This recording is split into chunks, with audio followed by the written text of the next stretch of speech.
8:30. The North St. Paul Planning Commission meeting of, what is today? April 6th. So,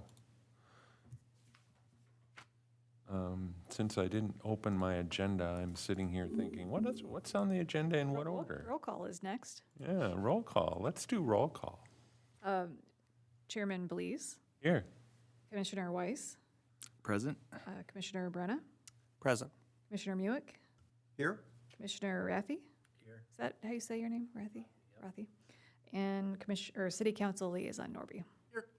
And I am here, Community Development Director. And next up is adopt the agenda. Excellent. Are there any comments, any discussion on the agenda for tonight? If not, I will entertain a motion to adopt it. I'll move to adopt the agenda. Moved by Commissioner Weiss, I'll say, yeah, go ahead. second by Commissioner Rathi. All in favor? Aye. Aye. Opposed? None. So we have an agenda. Next is approval of meeting minutes from the last meeting. March 2nd. March 2nd. I have one question. It was our meeting where we did training. On the reports from staff,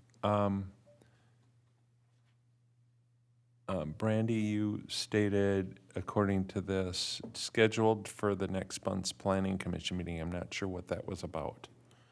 Because it says, the city council approved the site plan for Polar Plaza, and it's scheduled for a planning commission meeting. Yeah, that is incorrect. I think it probably should have just ended at City Council approved the site plan. Yeah, that was the end of it, right? Okay.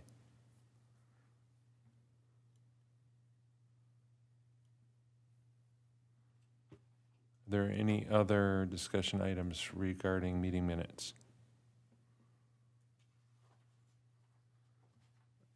If not, I will entertain a motion to approve meeting minutes for the March 2nd Planning Commission meeting. I'll make a motion to approve the meeting minutes. Commissioner Brenna, I'll second. second by Commissioner Muick. All in favor? Aye. Approved. Meeting minutes.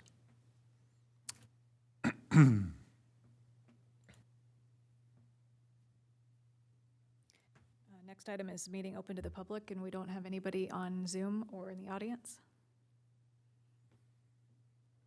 Very well. And then public hearing is after that, and there is no public hearing item. There is no public hearing.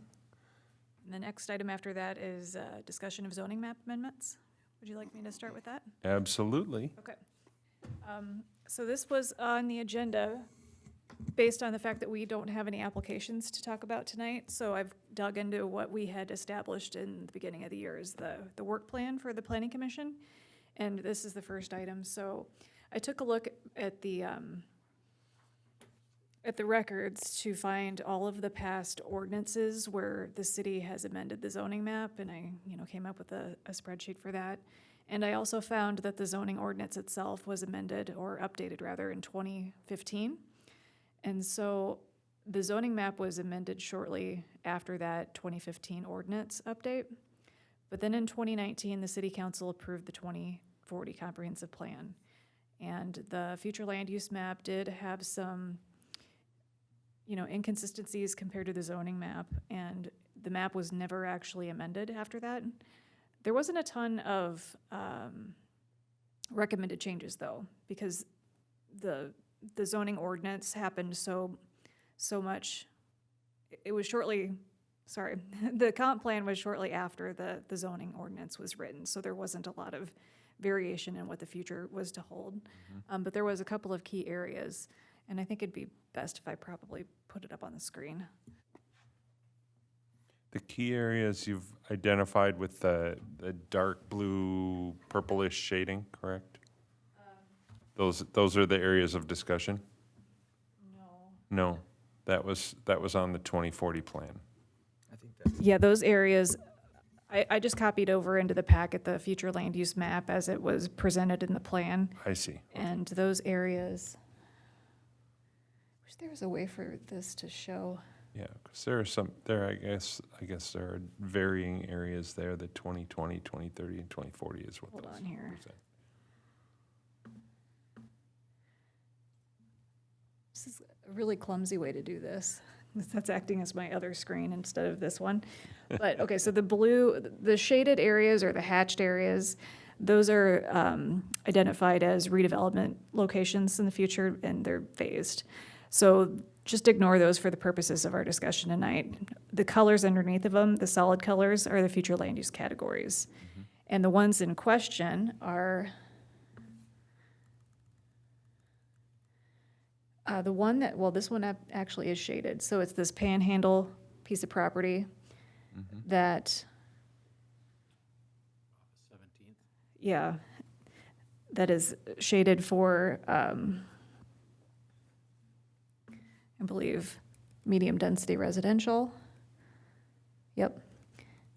And it is zoned presently, well, it is showing up as zoned R2, but there was never an ordinance that actually made it so. So if we're going to actually rezone it, we should make it so officially. So that one's kind of hanging out there as a question. So it shows R2 on the 20, on what plan, what map? On the zoning map. On the current zoning map? But there's no official record of it having been changed to R2? Correct. So this is the, What's the plan, what's the planned use of that piece of property? the planned land use. The planned land use is medium density. Actually, I do have as one of the materials here. Was it rezoned? I mean, you don't have any record anywhere in that it was officially rezoned? Correct. Okay. So it's showing, okay, so there's two systems. So this is our internal mapping system. It shows it as being already rezoned. I think that was maybe just an oops, a GIS update that shouldn't have happened. But if you look on the actual official zoning map on our website, it is R1. So it's more of a mapping or an internal GIS glitch, if you will. So this still does need to be officially rezoned if we wanted to do so. So it's kind of hard to see these side by side. Let's see if I can make it happen though. Oh, let's see. I don't want that. I want this. So is it just a matter of going through, for us to go through that zoning process to meet to rezone it, to officially go through that process to rezone it? Well, that's part of the discussion. So what we have here is reading through the comp plan, there wasn't like specific, you shall rezone X property based on the future land use map. There wasn't any specific recommendation that said that you need to do a full-blown rezoning to match the future land use map. But they did call out a couple spots. So that was one of them, this first panhandle piece. And then the other one is south of 7th, and it didn't really get into any more description than south of 7th. So if you look at the area that is south of 7th, Is that south of 7th, west of 1st? is that what my memo said? I'm just looking at the blue squares on that triangle section. South of 7th Avenue, just is all that the or that the comprehensive plan said. So just browsing it, comparing the two maps. And so if you can see them on the screen here, the zoning maps on the left. Where did my cursor go? This is really difficult. There we go. Okay, so the zoning here is the red. The bright red is the downtown mixed-use MU1. And then you'll see the majority of the residential property south of 7th is single-family. except for these orange areas are medium density, and the yellow are high density. So there's some more yellow, bright yellow. And then if you compare it to our future land use map,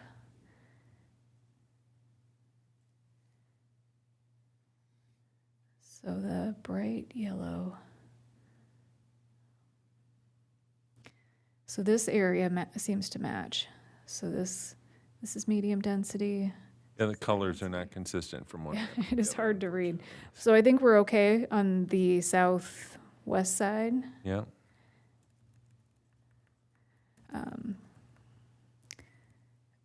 The blue here is, slated as potential likely to redevelop. And that is, and look over that's, here, where is that? you have to slide it a little bit Oops. to your left. Oh, It's the area that's that's this. orange. okay, so we've got that. Yep. I think there's a zone west of Helen. West of Helen, here. Yeah, So we've got, that's different between the two. where is Helen? Oh, so this stuff. Oops, my cursor. No, it's down, if I could just, yeah, right there. Right here, okay. So this is single family and it, And I think there are several be- other areas as you go further east on 7th. yes. There will be Further quite a few east and other north. ones that are So are that, shown as a higher density on the right map than as compared to the left map. correct. So that is basically the question for us tonight, is this, do we want to, well, we could do a couple of approaches. We could just go ahead and proactively rezone it and just match the comp plan. We could wait until any of those property owners come in, and in which case we would, review the comp plan and recommend rezoning based on that comp plan, and just kind of leave it as is until change comes to us. Or we could, I guess those are just the two paths. Third option.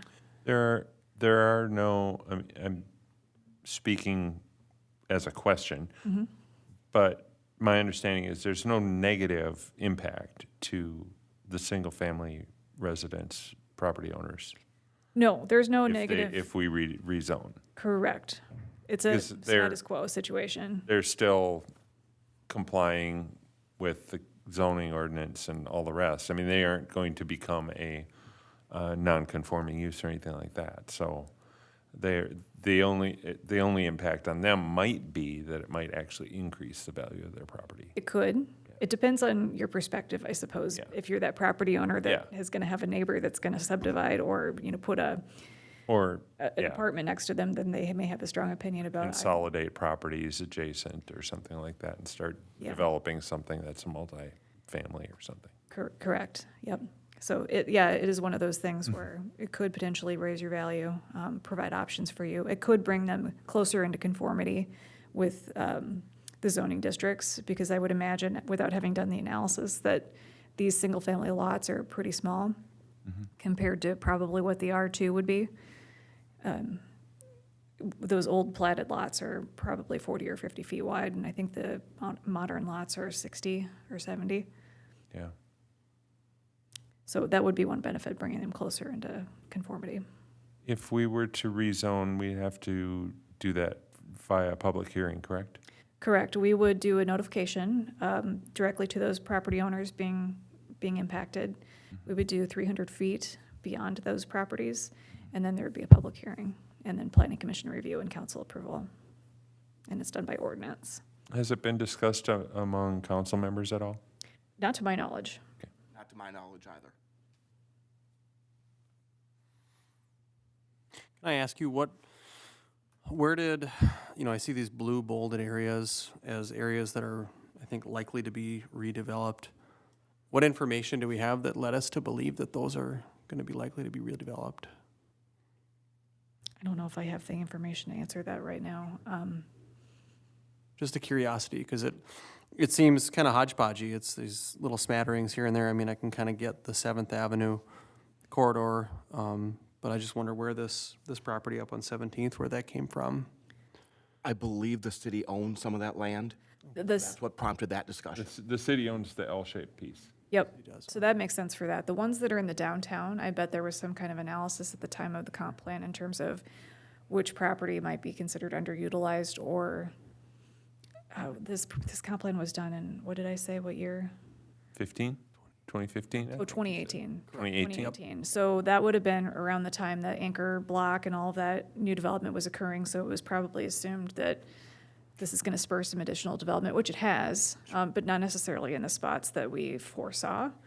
So it's not a bad idea that we had that, initial thought about where do we think that redevelopment might occur. But what the planners at the time had in mind when they came up with that, I'm not entirely sure without, digging back into that comp plan. That takes you, and the blue, the wide blue outline, the bold blue outline is a 2040 plan. So that's redevelopment at some point in the future. Sure. But the 2020 plan, that 2020 component has been redeveloped. Basically, it's pretty much done. Yeah, well, they knew what was going on at that point. They knew what was happening Yeah. there. It's that crystal ball was very clear at that moment. Same with the 2030, isn't that where, no, that's not. 2030 is That's Burwald and then that's, Shifsky and other industrial uses behind it, is it not? I think Burwald owns this stuff in The yellow. yellow outline? And then Shifsky's is not on there at all. Well, Shifsky's has the yellow outline around it. No. No, I'm sorry. Shifsky's is the other side of Gateway.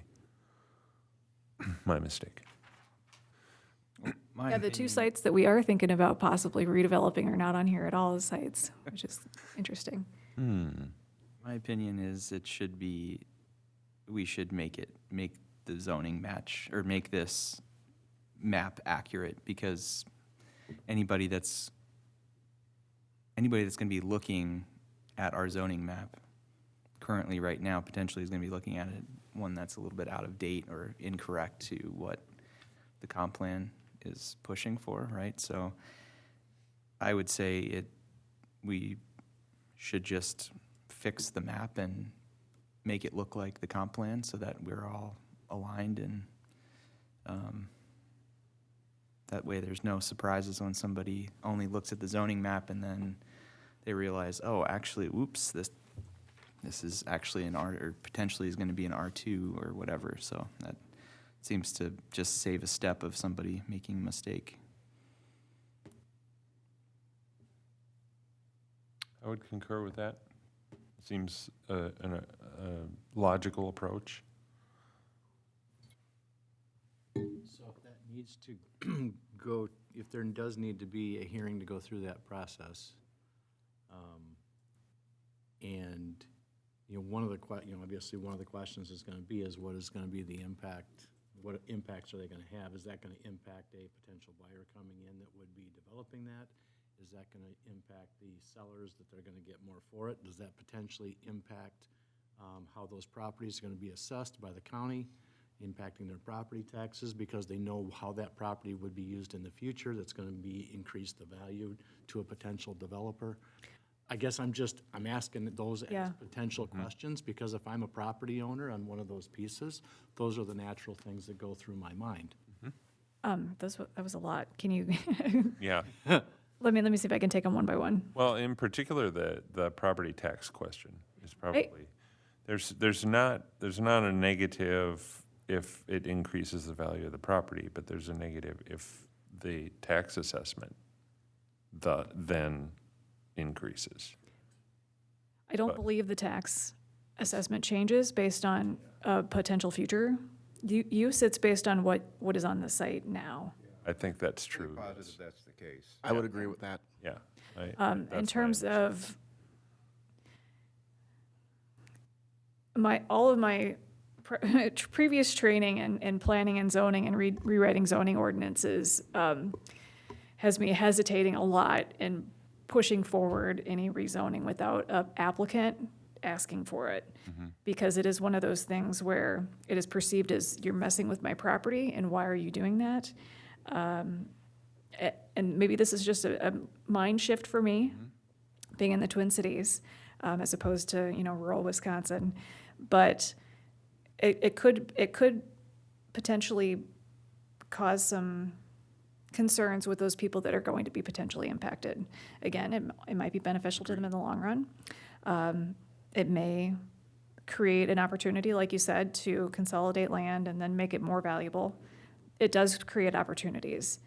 Do we want to force our hand at making those opportunities available? That's a question for you. But again, if we have a developer that wants to come in and work with us and is interested, or a property owner, we're going to guide them towards rezoning if that is their question, because that's what we said we're going to do.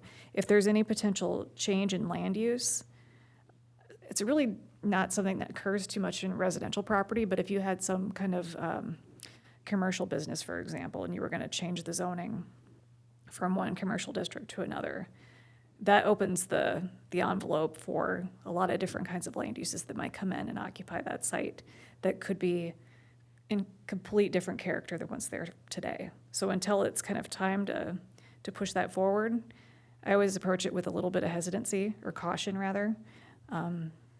But this is our plan. This was approved and adopted. And this is, we are one of the states that requires consistency between zoning and land use.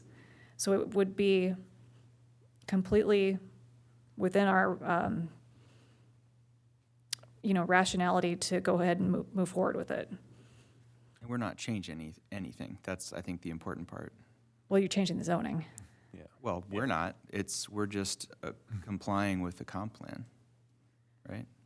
Well, but if we were to change the zoning ordinance, or the zoning map, that does change the property potential for those sites. Right, but that's already been planned years ago. It was planned, but it's not been implemented. Right, well, it should have been, right? So I think there's the rationale of they should match. And there's also, if for instance, let's say somebody looked at the comp plan and said, hey, these are potentially redevelopment opportunities in this area, we could redevelop it into something that's a multifamily or something like that. Sure. If somebody's a developer, a property owner, is looking at the comp plan, they would see that. They could, in fact, request a rezoning to accommodate a plan. All we're doing is we're making the rezoning step. Yep, we're eliminating that. We're eliminating that step for them. Mm-hmm. That's really the only impact, I think. And it would seem to me, I believe you're correct about the property tax question. I don't believe that would impact their property taxes to rezone. And I don't see that there would be any negative impact on property value. I wouldn't From a think so. dollar value perspective, it opens new opportunities for new kinds of development. Sure, yeah, So if they could anything, consolidate lots, build a bigger building, make it a multifamily, higher density, et cetera, et cetera. Mm-hmm. So there's value there that we're potentially adding to the property owners. I don't know that there's any other, I would say the negative is the neighbors. neighbors adjacent. the fear of the unknown. Adjacent, although the property that we're changing has a potential to go up, the properties that are adjacent, the potential, a lot of people don't want to live next to mixed. So Right. the neighbors are the ones where I see the biggest possible negative impact. But again, back to Patrick's point, I mean, I'm just kind of going back and forth here because I don't have a strong opinion one way or the other. By doing the rezoning to implement the plan, you are opening up you're signaling to developers that, yes, this is our plan and this is what we want to pursue it. And we're being active or proactive about it. Does, by us going through that process to rezone it, as you just stated, does that expedite those developers paying attention to where opportunity exists? And I guess, from a city perspective, are we looking to expedite that process of redeveloping that area? Because if we're looking to expedite it and rezoning it is gonna move that needle quicker, because it's now gonna fall on any of those developers who are paying attention, fall on their radar, they're now gonna be taking more active role to pursue those properties potentially. My gut says it's not it's a slow-moving train. We might have increased the speed limit just a little bit. But I can't imagine that there's anybody waiting in the wings for the rezoning to happen, and then they're gonna pounce on it. I just, it's not that kind of redevelopment opportunity, I don't think. And it's not signaled, these are not, aside from the 17th Avenue, they're not signaled for redevelopment per the future land use map, or most of them The aren't. one on 17th has been, there have been proposals put forth in the past on that one, that, as of right now, nothing has ever really occurred, but I know it has been looked at, It continues to be looked at. right? This is just going to R2, right? It's not like we're jumping to Yeah. some high-density thing. I mean, people couldn't even put anything large, even if they combined lots, really. I mean, Just is allowing your density to go up a little bit more. yeah, so I don't think it's I mean, I don't remember offhand exactly what's allowed in R2, but I don't think it's even, you could do a duplex, maybe, something like that. I have a question about when the comp plan was revised to show these as potential rezoning areas, potential changes. I don't know that it was revised, other than the amendment that we did last year for the Lilly Building. This is the comp plan. But this map that you had up, I don't know if it's the Well, one this- that's up. That was the zoning map. The zoning map that was showing these areas, this is described as the land use, the map 4-5 redevelopment staging, that map. That's showing those areas where the zoning may change to the medium-density residential.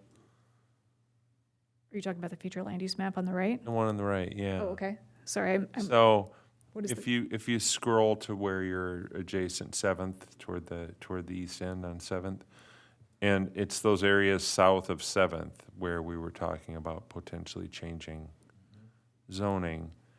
When this map was created, was there a public hearing related to it? you're talking in the future land use map? Yeah, when it was originally adopted as part of the plan? There would have been a public, One of you works for Met Council, wouldn't there have right? been a public hearing? There should have been a public There hearing. should have been a I public know in hearing. Wisconsin, anytime there's a new comprehensive plan, there is always a public hearing. That's what I thought. So I would think that that's how it is here too, but I haven't been through the process. yet. Well, But we did have we did have a public hearing for the amendment. I think it's important to know that when that was created as a long-term plan, that the public was invited to contribute. I think that's an important thing. I feel fairly confident that that is part Yeah. of the approval process. Because then you talk about the neighbors adjacent to the potential change. If they might have a problem with it, well, they may have or may not have had an opportunity to look at it when it was originally created as a plan. And I think it's just important to acknowledge that the public did have a say if they wanted one. There should have been multiple times for the And in public to fact, have. they would have a say in this case too, if we were to change the zoning. They would have another opportunity. Correct. And I think there's enough positive reasons to proceed as Commissioner Weiss had suggested and put forth the effort to make these zoning changes and hopefully seek the neighbors and the property owners' input. I think there's value in that, to make the effort to get the plan and the zoning map and everything compatible one with the other, and give the property owners another opportunity to speak on the topic. As part of a public hearing or, okay, yep, that would be And that would be required for a rezoning anyways. correct. I just want to be sure that I'm reading things right. We're really talking about rezoning the dark blue areas, right? No, No, we're talking about all of the orange, well, a lot of Oh, the as orange. well, okay, A lot of the orange blocks, okay. or half blocks, as the case may be. If we were to overlay this one with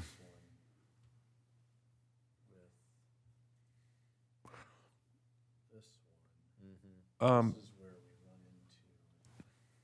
I think before we do go down this road, we should have a clear understanding of what is allowed in R2 that isn't allowed in R1. Oh, I can tell you that right now. Townhouses is one. Townhouses, yep. So what is allowed in both, single-family and two-family? Townhouses are allowed in R2. Multifamily is not allowed in either, that's R3. Cottage development is allowed. I'm not entirely sure what that means, but I think it might be, I think there's a definition on that. I can't remember exactly the definition.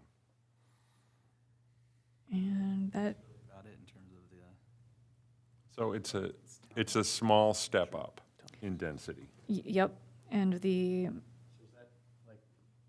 minimum, Yeah, I mean, if you That's look it, at the allowed in development that both. they did over on Sixth, so that's allowed in R. well, that was a PUD. that was a PUD, but it would be a comparable type of unit, multifamily attached Right. house scenario. I think that density in there is probably greater That than, one is pretty high density. yep.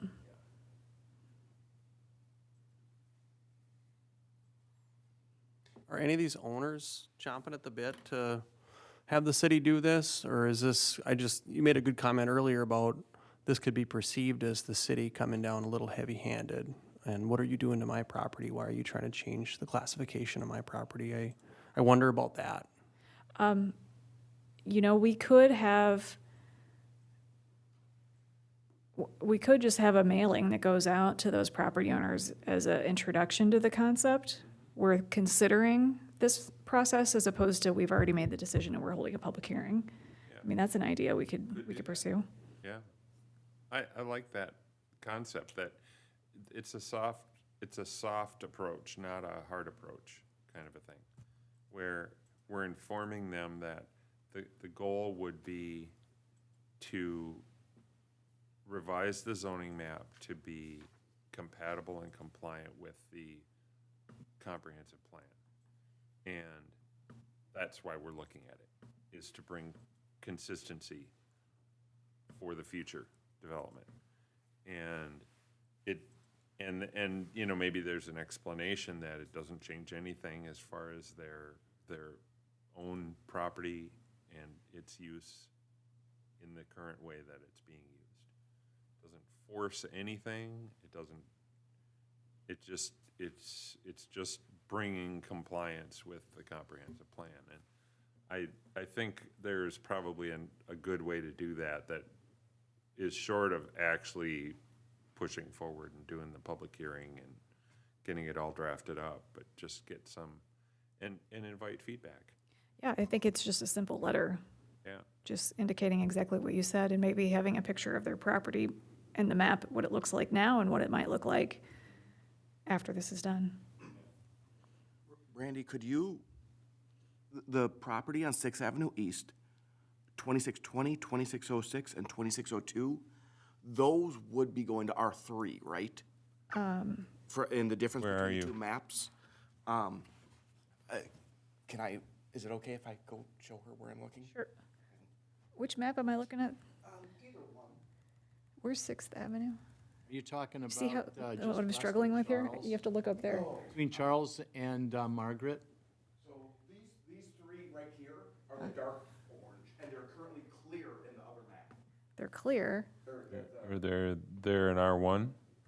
Oh, let's look at these colors here before I move it. Okay, yellow is the high density. We need to go over further. Yeah, no, up to the right. These three aren't changing to the bright yellow, they're changing to the darker yellow, correct? Well, that's the question. I mean, do we want to identify everything? I was just looking at differences between the two maps, and we were all talking about going to R2, but I believe those are the properties I can see that would be going to R3. Yeah, you're right. That's the parking lot, right? No, they're houses. Well, but this red triangle? I believe that's the land that Luther owns, that's high with the steps that come down off it. Am I right in that? That elevated land? I think it's the parking lot, I'm pretty sure. Oh, I know what you're talking about. That one's closer to, That one's the other side of Charles. Yeah. That's the other side of okay. Charles. Yeah. so there's other inconsistencies too. If you look at the red, here, there's this yellow in the middle here. So I have a question, Brandy. Would it be possible to have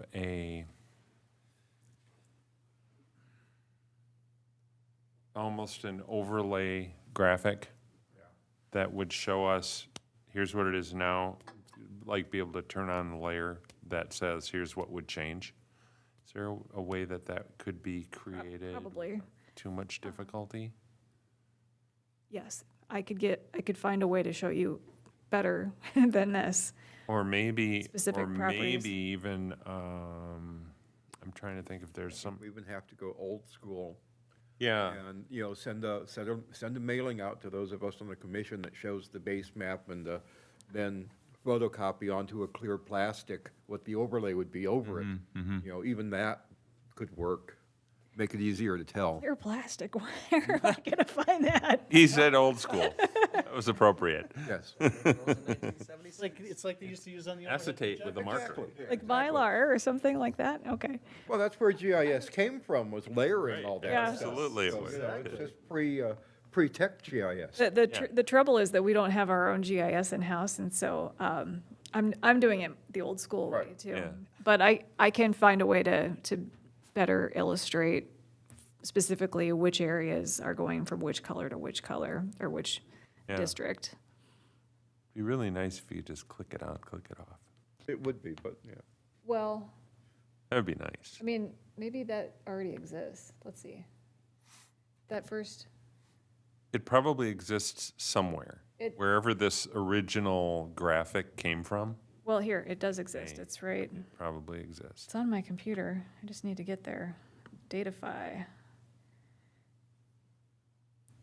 That has the future land use map and the zoning, and you can click them on, but it's not that Tell you great what. to, Randy, give me a copy of your card. I'm having beers on Saturday with the guy that's kind of the head GIS guy for Blaine, and he really knows this stuff, so I can ask him if there's something that he could talk to you about. so here's the zoning map. And the future land use map. Well, why didn't that one? Oh, there we go. So there's your click on and click off. Uh-huh, yeah, that's the way to do it. But for me, I really need to see it side by side, and I can prepare an exhibit for every single property if we want to go down the path of wherever there's a discrepancy and there's more than just the multifamily. And then preparing something that can go to the property owners in, like you were suggesting, a letter or something that says the planning commission is considering this, reviewing it, your property would be impacted, but not in a significant way, but your property is listed, you know, on the comprehensive plan in this manner, kind of a thing. I wouldn't say impacted. No, but the point being that we're trying to inform them of what we're talking about and why we're even talking about it. Sure. And one of the things that we can do to identify these properties is have the GIS person at WSB just run a spreadsheet for me based on the data attributes to, here's the ones that are actually different. Is there a clear definition between the difference between medium density and multifamily that's being referenced in that, as far as what's included, what is not included, each one of those two groupings? There is in the comprehensive plan.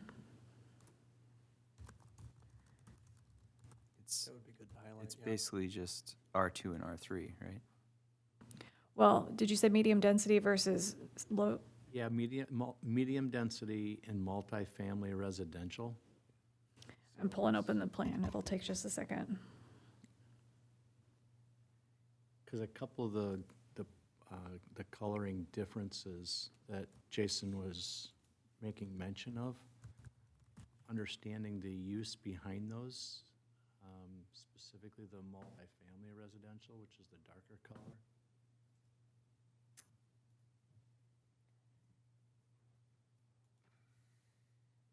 So that's the difference.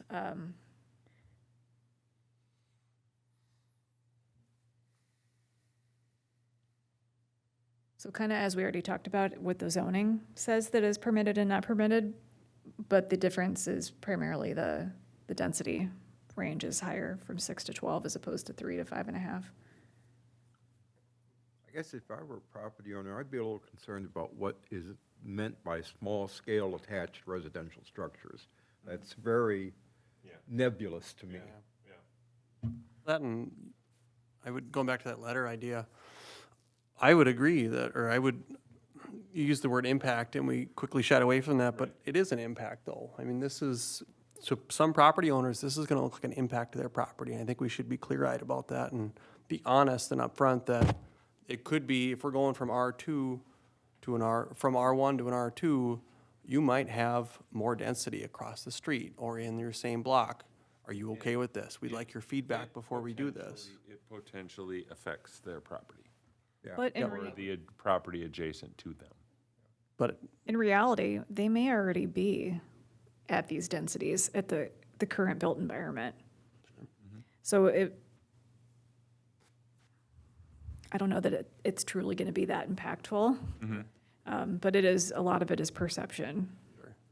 I'm just saying, avoid the word impact because that has a very negative connotation to it. Right. There are other words that could be used Yeah. that are not quite so, because impact usually means, that's going to affect my life, my budget, my It can be something. perceived in a Yes. negative way. Yeah. I'm not saying we need to sugarcoat it, but, Right. just, let's not use anything that sends up red flags to people if we can avoid it.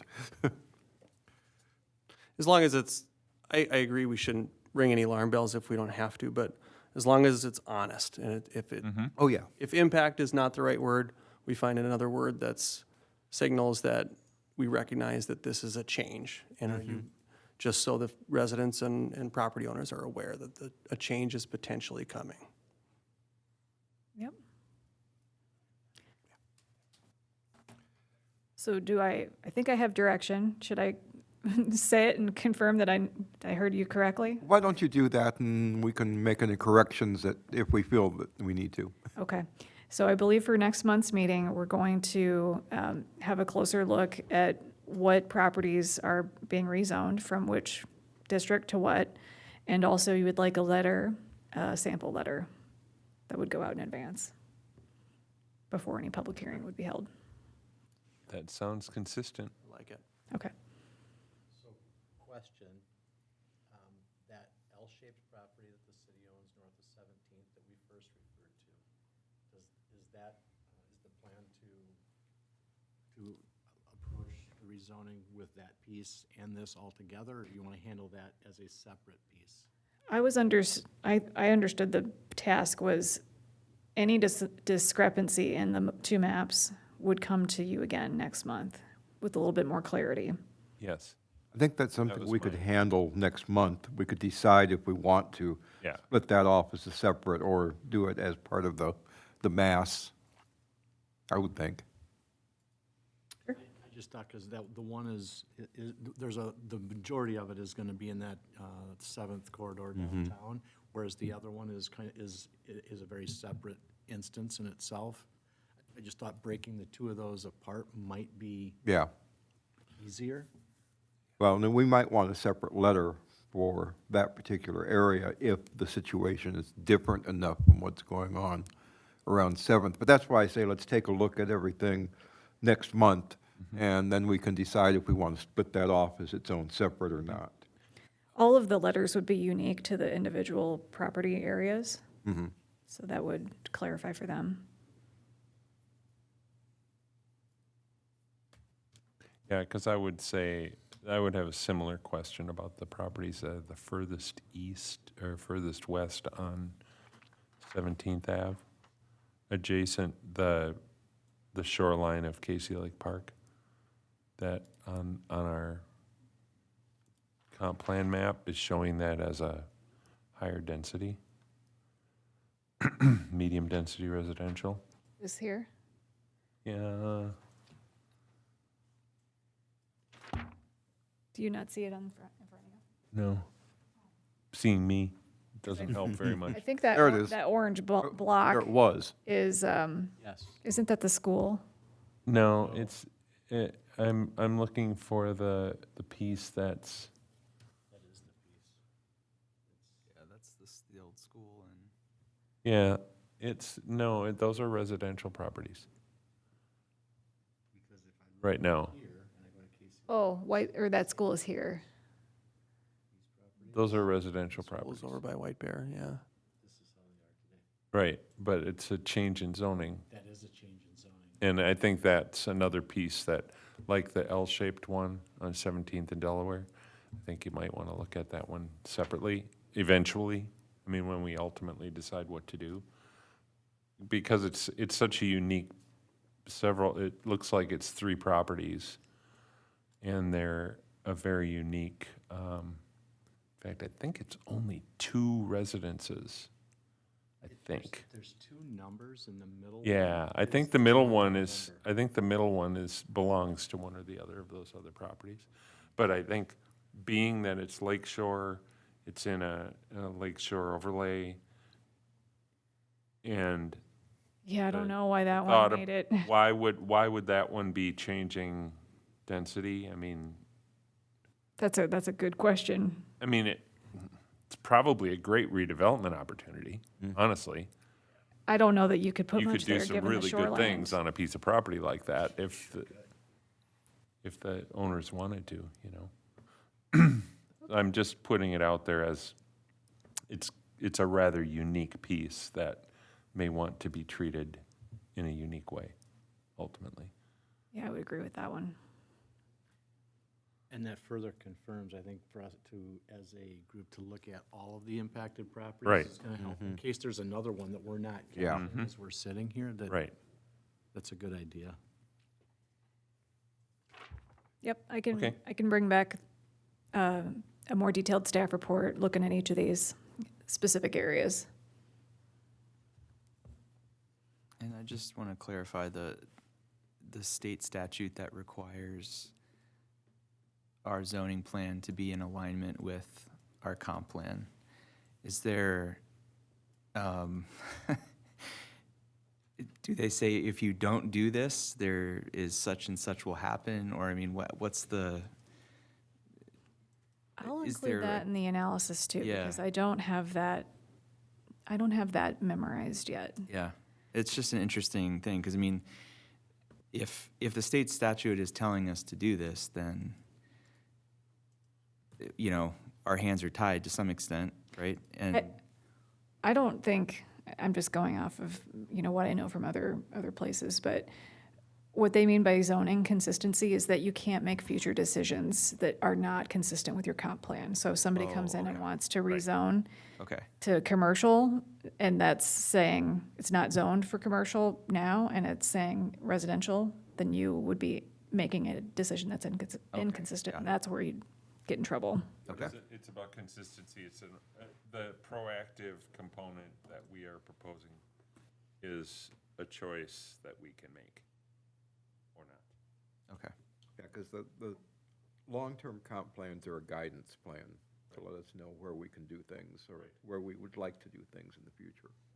But that's a good question, so I'll take a look at the statutory language and put it in there so you know exactly what we're dealing with.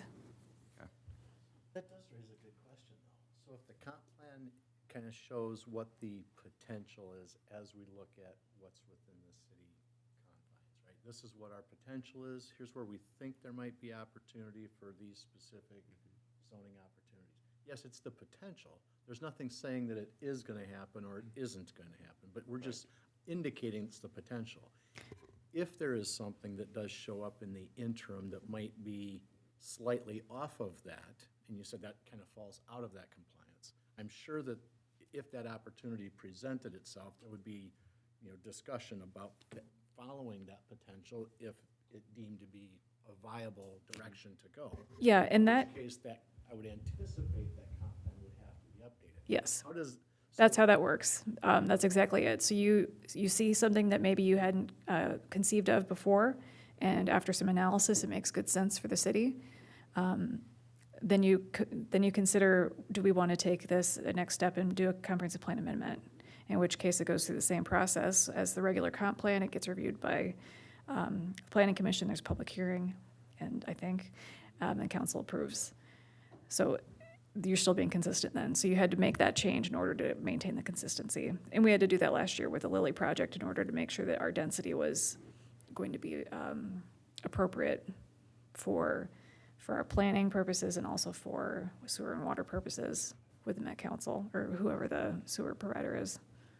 Met Council is the overall director of those, but it just depends as to, you're supposed to send it out to adjacent cities, and MnDOT gets a copy if there's a MnDOT highway passing through the area or immediately adjacent to it, and the watershed district would get something, and that type of thing, just to make sure that everything is more or less in balance.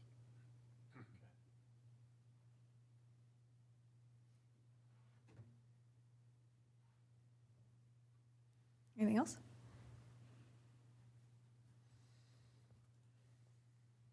All right, I'm gonna sit down.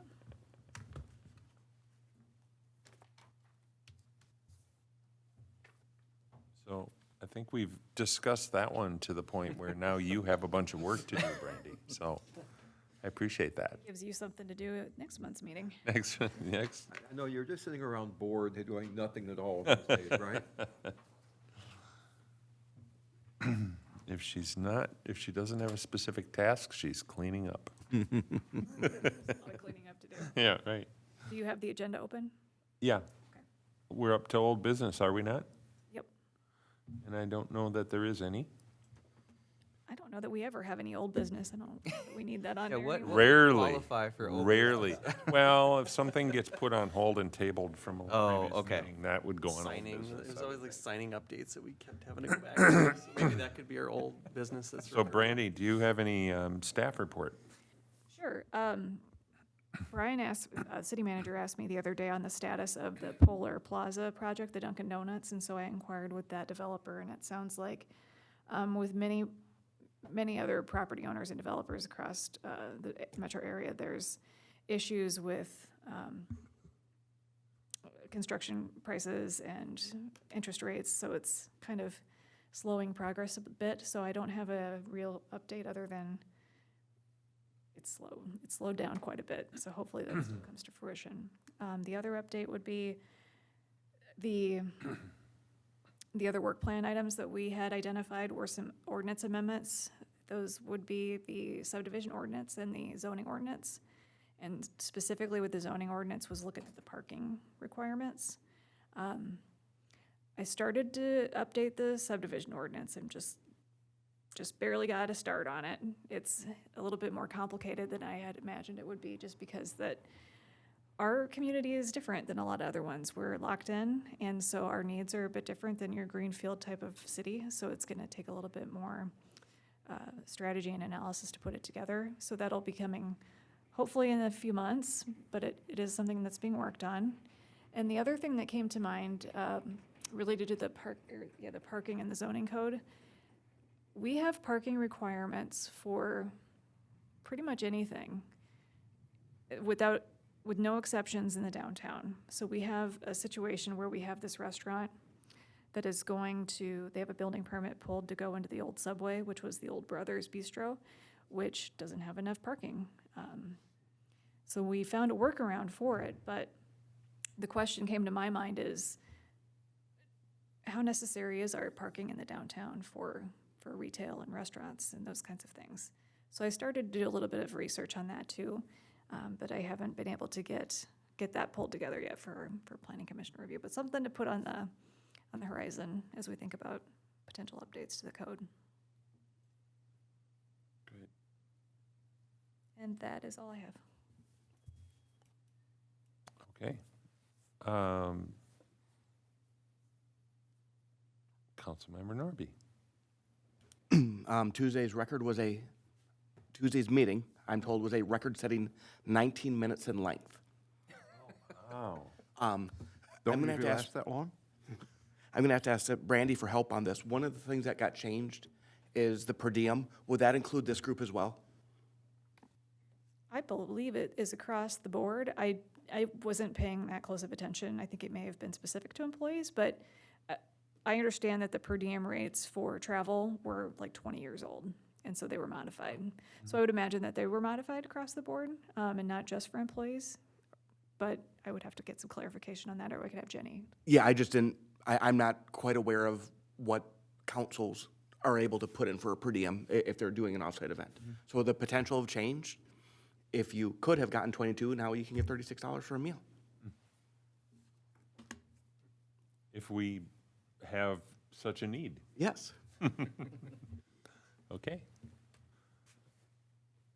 All right, reports from commissioners. Let's start with, with Commissioner Brennan. I pass, I can't think of anything. Okay? I do not have anything either. I have something that might qualify as new business, but I'm not positive it really is our concern, but I'll bring it up anyway. And that is No Mow May coming up. Because I have heard from several people that know I'm on the planning commission that said they were told last year that the city staff was supporting it, but they were still getting issued fines from the city for not mowing and then getting them waived. So I was just thinking, that's kind of, we need to have a slightly clearer policy on that, because it doesn't look good for people to have to come down to City Hall and fight something, especially when city staff is saying, we support this, and then other departments are saying, we support it, but we're gonna fine you for doing it anyway. So, In the 19 minutes on Tuesday, that actually was discussed. okay, good. It was advised from our lawyer that if the city does truly want to support that, it would take a resolution from the city council. And I believe there's a potential of them creating that resolution. I'm not 100%, Sure. but it was discussed Okay, at good. Tuesday's meeting. That was the reason I was bringing it up was I wanted to make sure that there was awareness and discussion. Thank you. That's the only thing I have. Yeah, ask away. What is No Mow May, other than, obviously, nobody is mowing, but what's the story behind that?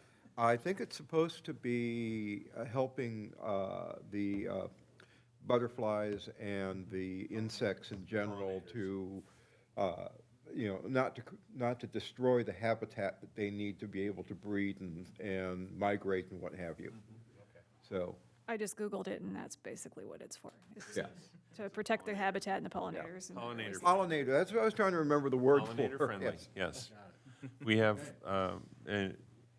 Commissioner Rothy, do you have any? I have nothing to add. Can I add on to that no mow May thing? Yeah. I keep seeing in social media and other places that you should be very careful of the early mowing because of bunnies that are Oh, yeah. in the grass. Oh, I want to run them over. There are, it's surprising the things you can encounter in the spring if you get a good rain. We actually planted a unique seed type in our boulevard. So our front yard is actually mowed probably 2 or 3 times a year. It's a unique grass type.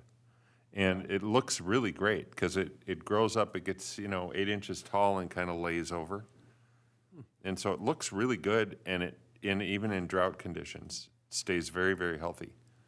yeah, I'm So- going over to micro clover in my I know. So backyard. there's some Once I interesting get things. everything terraformed Yeah, there. there are things available that look just fine. We've never had a complaint. We actually thought, when we originally planted it, we thought we were going to do wildflowers and more prairie grass kind of thing. But that's a bit of a stretch, I think, right adjacent to the street. So we didn't go quite that far. So it's not quite as pollinator friendly, but, we have other areas of the yard. So. It is an interesting concept. With that, we are at the end of our agenda.